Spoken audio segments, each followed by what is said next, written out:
En plateau et place à présent au reportage terrain tourné par notre équipe sur l'ambulance connectée présente chez Assistance Ambulance.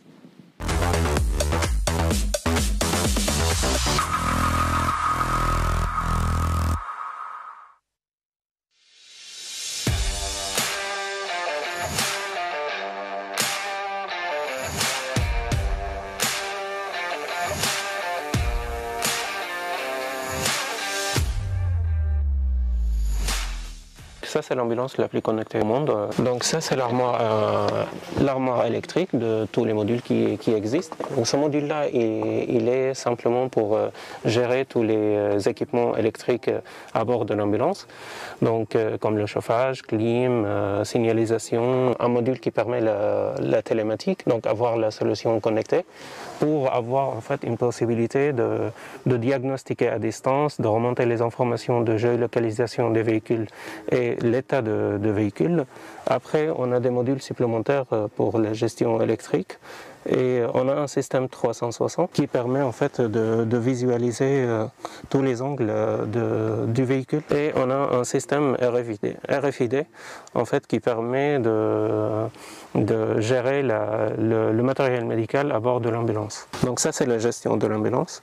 Donc là, on peut voir tous les états du véhicule commandé, enfin voilà, le gyro, et on voit la visualisation sur l'écran de chaque fonction. Et on peut voir l'état des batteries, par exemple, ou enfin la date, l'heure. Ça, c'est la gestion des équipements électriques à bord de l'ambulance. Un enregistreur vidéo pour justement, si on a un accident, de visualiser les images et voir ce qui s'est passé lors de l'accident. Après, dans la cellule, on a le même écran qu'à l'avant. Donc on peut voir à l'arrière qu'on a le même écran, sauf s'ils ont besoin d'une minuterie par exemple, ils peuvent l'avoir ici. S'ils ont besoin de commander l'éclairage ou le chauffage ou les autres fonctions, ils peuvent le faire. Et s'ils ont besoin d'assistance, en fait, ils peuvent très bien appuyer sur un bouton pour demander au conducteur de venir à l'aide.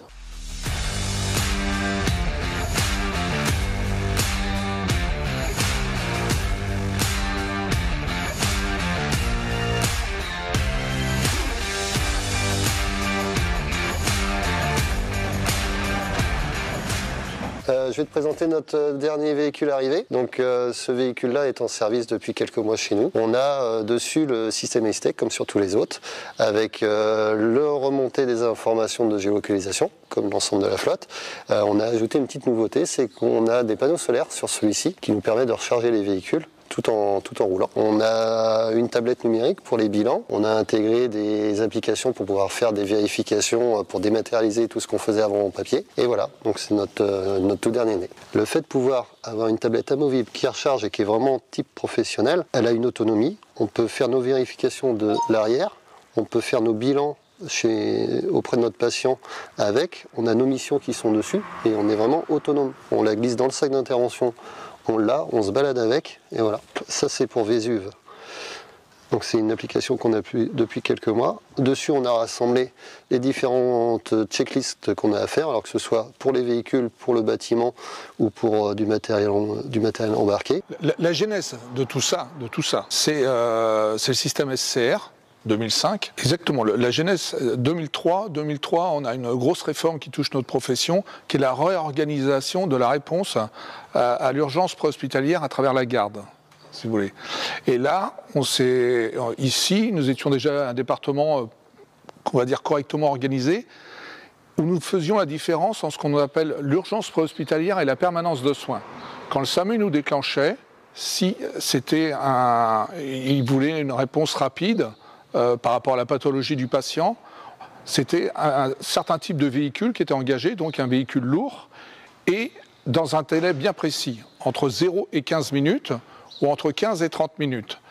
Et à la réforme de cette garde, en 2003, on a voulu maintenir cette différence, puisque la garde préfectorale, c'est purement de la permanence de soins, malgré ce que disent les représentants de notre profession.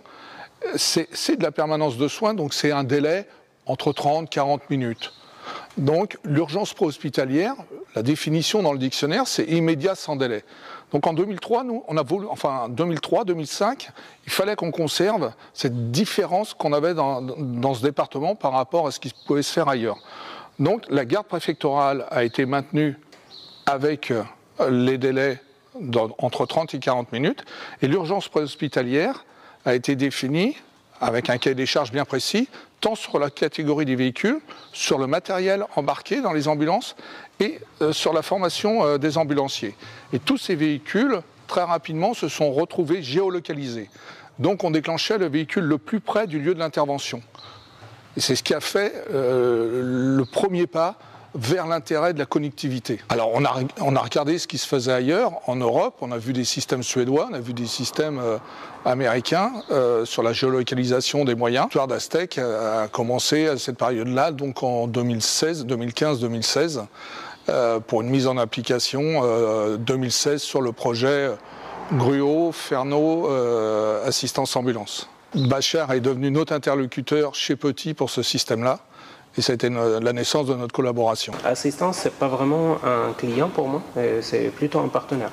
Donc c'est à travers les ambulances qu'on fabriquait chez Petit Picot, on avait cette possibilité d'évoluer en fait, d'évoluer en gamme, d'évoluer en compétences techniques et même au niveau personnel, enfin, en dehors du boulot, c'est pas juste une relation fournisseur et client. C'est plutôt, enfin voilà, on est devenus amis et on a mis plus de 800 heures pour sortir le véhicule Fernot, le premier véhicule. Bien souvent, on vient avec des idées, ce qui nous permet, enfin, ce qu'on voit dans différents salons, ce qu'on se renseigne à droite à gauche. On vient avec un petit lot d'idées.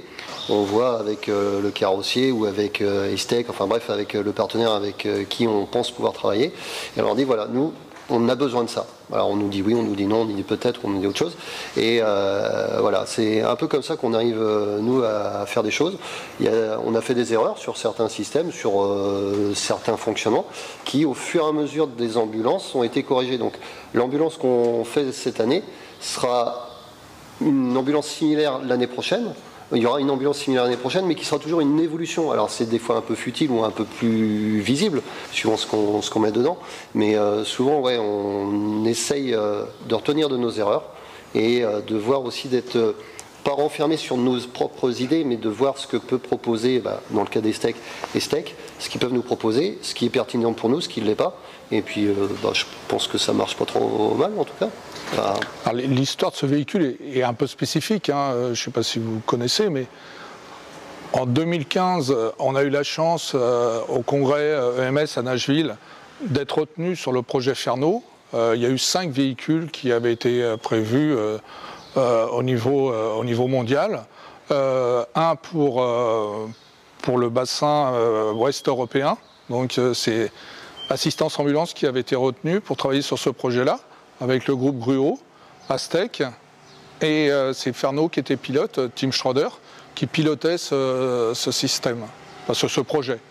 Ce projet qui, un an après, a eu le Grand Prix de l'Innovation en 2016 à la Nouvelle-Orléans aux États-Unis. Modulation du HALAC. Nouvelle mission connue. Nouvelle mission connue. Alors, on peut que se sentir bien, j'ai envie de dire. C'est vraiment quelque chose qui est innovant tous les jours et qui nous aide. J'appelle ça l'ambulancier 2.0 parce que c'est vrai qu'on a un système qui est pensé pour les ambulanciers, pour le quotidien. On a le démarrage qui fait qu'on peut retirer les clés et sécuriser le véhicule. On a une vision 360 du véhicule. Donc en ce moment, avec les scooters, les vélos, les rues piétonnes et tout ça, c'est vraiment quelque chose qui devient primordial. On a aussi la surveillance du patient derrière et de son coéquipier. C'est vraiment quelque chose de plaisant. On a aussi ce système de puce RFID qui permet... on est dans des interventions des fois où on réfléchit, on ne pense pas forcément au matériel. Et du coup, ça met en alerte l'ambulancier qui a oublié un matériel. Enfin, c'est vraiment quelque chose qui nous aide au quotidien. Et ça devient primordial.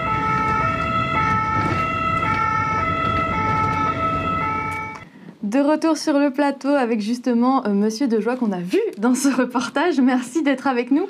Alors voilà, on l'a vu, cette ambulance connectée. Est-ce que vous pouvez nous en refaire une rapide présentation ? Alors, tout d'abord, bonjour à tout le monde. Je n'ai pas eu l'occasion de dire bonjour à tout le monde. Merci encore à Secours Mag de mettre notre métier en valeur. Du coup, pour répondre à la question, oui, l'ambulance Ferno, c'est l'ambulance connectée. Alors, on l'appelle l'ambulance Ferno parce que toutes nos ambulances portent un nom. Parce qu'elles ont tout un système atypique. Donc, comme disait Patrick, l'ambulance Ferno, c'est vraiment un prototype qui a été réalisé avec Petit Gruau, ACTech, et Ferno et Fiat aussi, il ne faut pas l'oublier, parce que c'est eux qui sont fournisseurs du fourgon.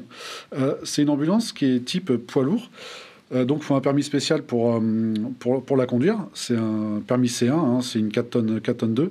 Alors, permis poids lourd parce qu'il y a tellement de matériel embarqué dedans que ça devient compliqué de respecter les normes. Vous avez vu, Bachar vous a présenté un petit peu tous les modules qu'il y avait sur cette ambulance connectée. Il a oublié aussi un petit peu le module qui permet de géocaliser les ambulances pour les missions qui participent à l'AMU, comme avait dit Patrick. Ça permet vraiment de faire le guet armé, comme dans certains pays. On peut délimiter des zones d'intervention par ambulance, ce qui permet vraiment un maillage optimal. Thibault en avait parlé aussi. Du coup, il existe aussi une traçabilité par rapport à la vitesse, à la mise au bleu et à la sirène. Tout est enregistré, tout est tracé. S'il y a une plainte d'un patient par rapport à une vitesse excessive, un coup de frein ou autre, tout peut être revérifié, tout calibré et tout est normé. Et cette norme, la norme G, on appelle ça, c'est l'indicateur de gravité. Il y a un indicateur sonore dans la cabine. C'est-à-dire que si l'ambulancier conduit un peu trop vite sur une accélération, sur une décélération ou sur un rond-point, la force centrifuge, il y a un système sonore qui dit attention, tu dépasses les limites.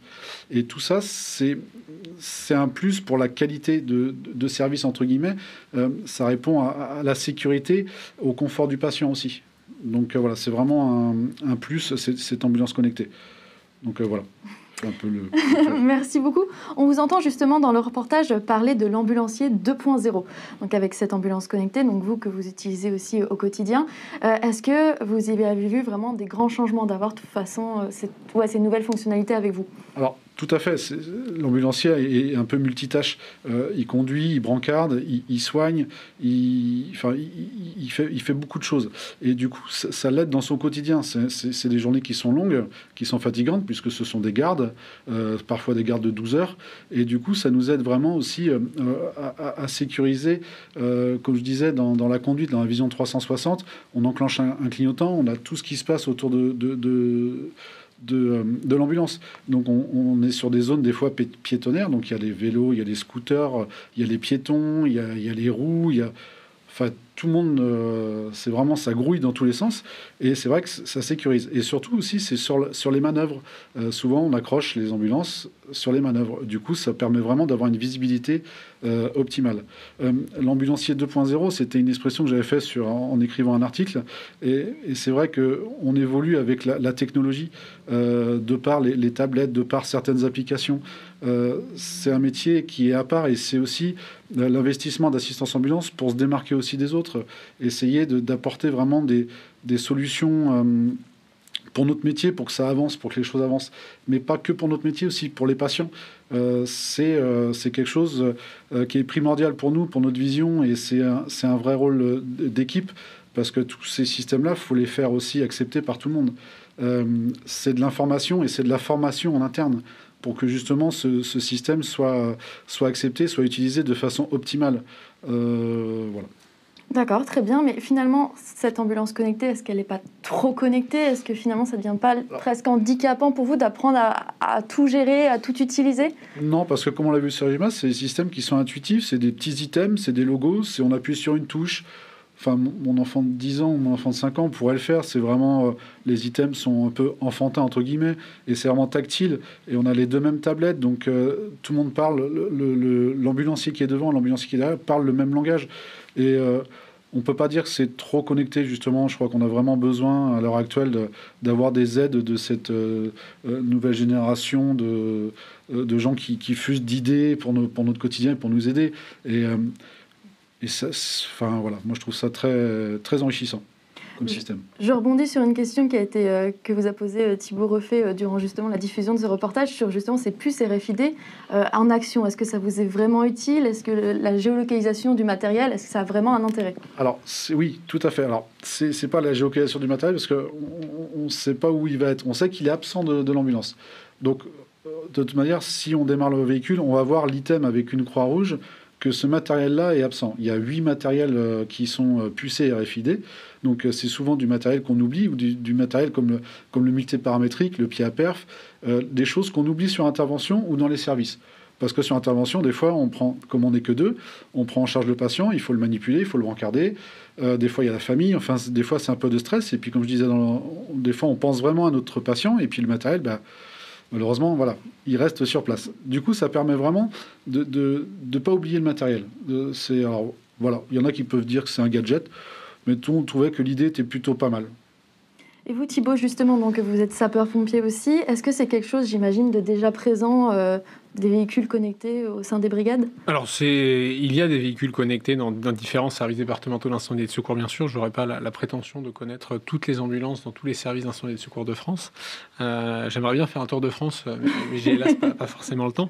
Bien sûr qu'il y a des initiatives qui sont menées pour essayer justement d'augmenter le secouriste sans le remplacer, parce que l'objectif, c'est d'aider le secouriste pour qu'il puisse se concentrer sur son cœur de mission, qui est quelque chose de très humain, qui est le care, qui est prendre soin d'eux. Et si le secouriste peut être aidé par de l'automatisation, de voir si le matériel est là ou pas, au profit d'une diminution de la charge cognitive pour que cela se mette au profit du patient, je pense que tout le monde y sera content. L'exemple de la RFID est assez intéressant parce que c'est une technologie qui est utilisée dans différents secteurs industriels, notamment pour suivre des éléments de blanchisserie dans des hôtels, dans les centres hospitaliers. Donc c'est une technologie qui fonctionne, qui est en place, et le fait que Assistance Ambulance se soit saisie de cette technologie, je pense que c'est une belle expérimentation, et que c'est une expérimentation qui a peut-être lieu dans d'autres SDIS. Néanmoins, c'est une expérimentation où je pense que ça coûte pas grand-chose d'essayer, il n'y a pas de risque dans l'expérimentation, et ça peut permettre d'éviter de perdre du matériel, de savoir que si on a laissé un matériel dans tel centre hospitalier, on sait où il est, et on sait quand est-ce qu'il y est, pour permettre justement une décharge cognitive des secouristes pour que derrière, les équipes logistiques puissent le gérer en toute tranquillité. Donc cette adaptation de la RFID qui avait un intérêt dans d'autres secteurs d'activité qu'on met en place dans nos secteurs du secours, c'est un exemple parfait finalement de l'open innovation. C'est on prend ce qui fonctionne ailleurs et on voit comment on peut l'intégrer pour nous soulager, non pas juste pour du gadget, mais pour répondre à des vraies problématiques métiers, terrain. Et justement, je rebondis avec une question des internautes. Monsieur Desjoie, est-ce que vous avez fait des émules chez vos confrères SAMU et pompiers? Est-ce que vous savez si ça a eu des répercussions, cette ambulance connectée? Alors, aucune idée. Les portes sont toujours ouvertes chez Assistance Ambulance, donc on accueille plein de gens, des SDIS, du SAMU, de toutes les régions, des ambulanciers qui viennent du Nord, qui font un rapatriement. Après, je ne sais pas. Alors, ce qui fait des émules, c'est plus l'aménagement des valises que vous avez vu, le système Intrax. Ça, par contre, c'est vrai que c'est quelque chose qu'a eu d'ailleurs, comme disait Patrick, le MS World en 2017, je crois. Enfin, si mes souvenirs sont bons. Donc voilà, c'est plus ça. Après, la connectivité, je pense que les ambulanciers ont du mal à s'y mettre. Ils ne voient pas trop l'intérêt pour l'instant. Je pense qu'il y a toujours ce petit temps d'adaptation. On regarde ce que fait et puis on essuie un peu. L'assistance ambulance a toujours été habitué à essuyer un peu les plâtres parce qu'il faut savoir aussi que le système, quand il tombe en panne, c'est compliqué de le faire réparer ou autre. Enfin, je pense qu'ils regardent de l'œil, mais je pense qu'ils sont. Ouais, j'espère qu'ils sont intéressés. En tout cas, je passe le message. S'il y en a qui passent par Nantes, les portes sont grandes ouvertes et rien ne vaut une présentation de vive voix et de toucher le matériel. Donc voilà. On l'a vu, en plus, l'ambulance, elle évolue chaque année. C'est ce que disait votre collègue. Chaque année, il y a des nouvelles ambulances avec des nouvelles améliorations. Jusqu'où, finalement, ça va aller? Qu'est-ce que vous voyez à l'avenir au niveau de l'ambulance connectée? Alors, je ne sais pas jusqu'où ça va aller, mais oui, c'est... Est-ce qu'il y aura une fin, finalement? Je pense pas. Et justement...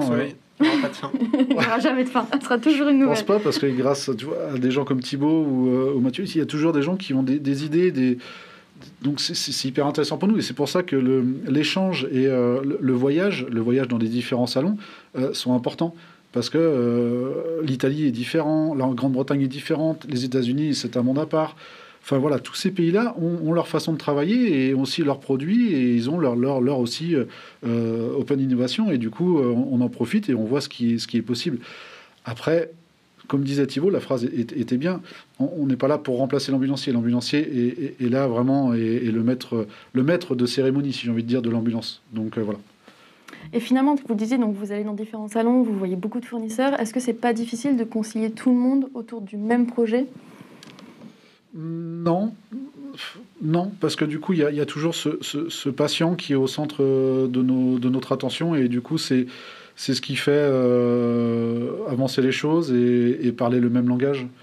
Donc voilà, on est très, très attentif à tous ces petits matériels, même des matériels d'immobilisation ou des brancards ou autres qui peuvent aider nos ambulanciers à baisser les TMS, à bien prendre en charge parce qu'il ne faut pas oublier qu'on n'est que 2 ambulanciers, donc on est toujours à la recherche du matériel optimal pour bien prendre en charge le patient dans la sécurité et dans le confort.